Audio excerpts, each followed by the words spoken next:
রজস্রাবের রাষ্ট্র, সীমান্ত শরীফ, বস্তি থেকে বঙ্গভবন, সচিবালয় থেকে বিশ্বালয়, রাষ্ট্রের সর্বত্র এখন ঋতুস্রাব চলছে।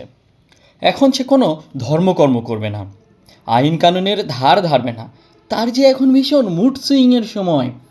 সে এখন খেয়াল খুশি মতন হত্যা করবে, গুম করবে, গুলি করবে, হামলা করবে, মামলা করবে। তবু ঋতুস্রাবের সময় তাকে স্বৈরাচার বলা যাবে না। সে শাহবাগ করবে, বিরিয়ানি খাবে, দখল করবে, জবাই দেবে, ব্যাংক লুট করবে। তবুও এ সময় তাকে শাপলার কষাই বলা যাবে না। সে পদ্মা সেতু করবে, স্যাটেলাইট করবে, কুইক রেন্টাল করবে, এসবের হরিলুটের ওরস বসাবে।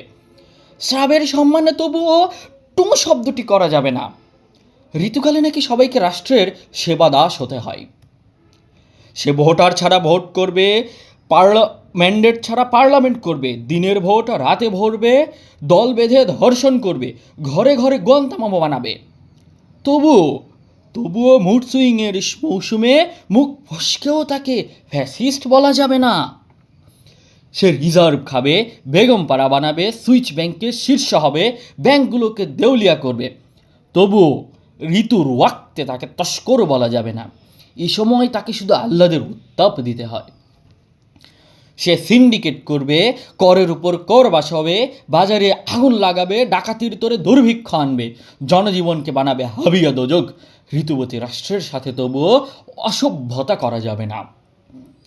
জনতাকে সে কৃতদাস বানাবে, ডাকাতকে কোতোয়াল বানাবে, পুলিশকে নাৎসি বানাবে, র্যাবকে বানাবে রক্ষী বাহিনী, শীতলক্ষাকে বানাবে লাশের ভাগার। তবু তাকে দস্যু ডায়ার বলা যাবে না। মুড সুইংয়ের সময় সত্য বলাও নাকি রাষ্ট্রদ্রোহিতা। সংবিধানকে সে ঠোঙ্গা বানাবে, সংসদকে বানাবে ভারদের খোঁয়ার, আদালতকে দলনের আখড়া বানাবে, আমলাতন্ত্রকে গোলামির গোয়াল বানাবে। তবুও ভুলেও তাকে লেন্দুপ দর্জি বলা যাবে না। তার যে এখন পিরিয়ডকালীন ইন্ডেমনিটি চলছে। ক্ষমতার খাইছে সে স্বাধীনতা বন্ধক রাখবে, সার্বভৌমত্ব বেঁচে খাবে, নমরুদের স্বার্থে নদী খুন করবে, ট্রানজিটের নামে করিডোর দেবে, প্রতিবাদী আত্মাকে বানাবে আবরার।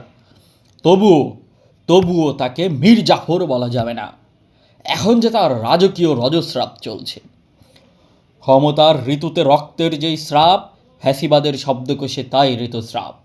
জানতাম ঋতুতে নাকি কেউ পোয়াতি হয় না। তাহলে রাষ্ট্রের এই যুগব্যাপী রজস্রাবের মধ্যেও তার জরায়ুতে এত বেজন্মা জন্ম নিল কি করে?